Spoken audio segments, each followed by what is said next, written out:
My family was always deeply into soul and funk, and I got into it at an early age, and I just really started falling in love with it and collecting a lot of music, a lot of records.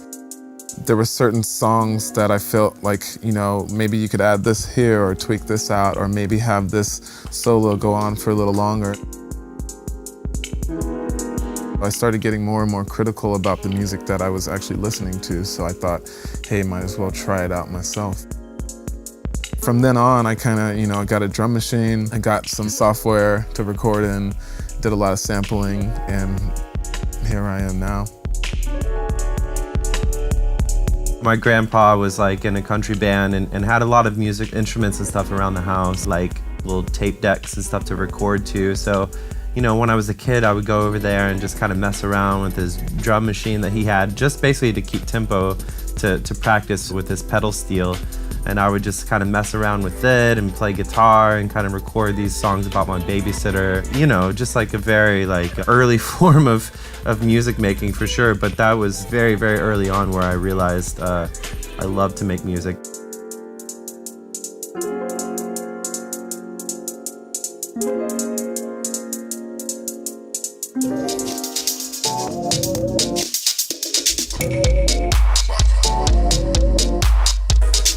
There was this video game that was called MTV Music Generator, and I'd fallen in love with this game.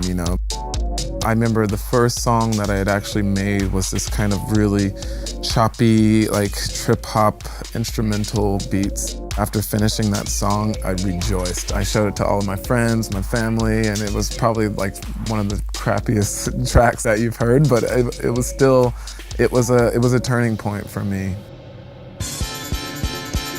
Yeah, it is kind of about that first moment when you make a song and you share it with people. That is kind of the moment where you realize, yeah, I get a satisfaction out of this. Even if it's a terrible song, just the pure fact that you made it and other people are listening to it, that is kind of like that starting point where you're like, yeah, this is what I want to do. Exactly.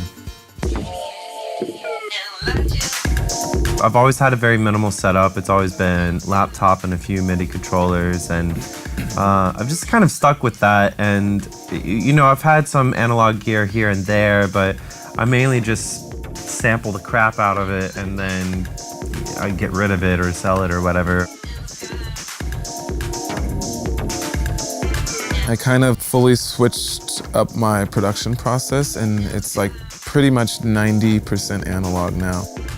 So I have a lot more gear, a lot of synths, a lot of sequencers, drum machines, a lot of just outboard gear. So I'll kind of now just kind of press record and just let everything run, and it'll be like a full-on jam session.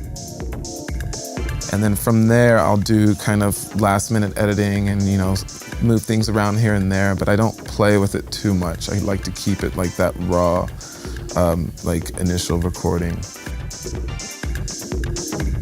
I actually like a lot of the accidents, to be honest. Things that I've kind of just tweaking out on the fly, whether it be, LFOs or filters, keeping it on record and messing with the different sequences, I would get something totally new and fresh.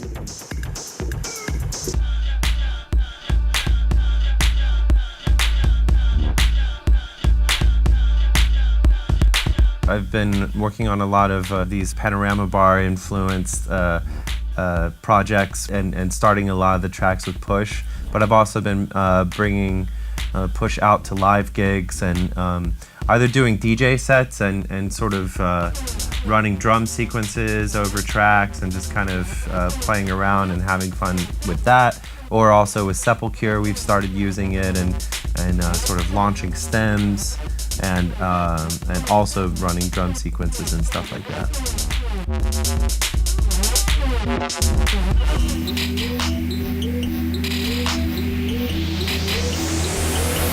I had a good period of time where I was just really owning my skills and trying to come into my own as an artist and as a producer. And I feel like the collaborative aspect sort of started really happening in the past 5 or 6 years, just from friends that I've known for years, like with Sepulture and with Jets. We came into our own as artists and then decided to collaborate and just sort of, I think it was nice to come together at that point, because when you work with people that you really respect, you just want to kind of put all your efforts out there and just like really kind of impress them a bit.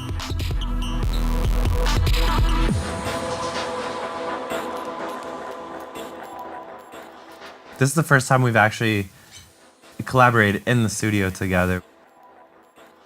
I think actually using this room though has been amazing. Yeah, it sounds really good in here.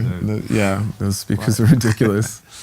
It's new for both of us too, like the space, so it kind of like gives you a fresh start in a way, rather than being in your typical environment. Yeah. This was pretty much the first time I'd ever like officially used Push. It gives you that hands-on feel. And it actually reminds me of other gear that I have. First we started with drums. We started laying out kicks and claps and certain percussion sounds. We started off with a kind of crazy bass drum pattern, and then I initially I was just trying to show Antaeus like, you know, how you record in the bass drum, and then I was like, oh, that's cool, I like that. And then we would record another little bit and just leave it, and yeah, it was kind of fun like that. We didn't really rethink too many things. We just sort of went with the flow. So really in the past few years, I've kind of come to this point where I try to get everything out as fast as possible, and I think it's beneficial to the whole project, like and to the songs themselves, to keep that original idea intact rather than belaboring it over a long period of time and getting confused and lost from that initial idea. Just putting out ideas with Push, that's the one thing I like about it most, really, because it happens really quickly. Like keeping the computer closed and just being fully hands-on. But really, we got like the core of what the song has become, like in that first hour. It was an example of what I'm always trying to say about the musical process or the creative process, is capturing that initial moment, almost like you're channeling something.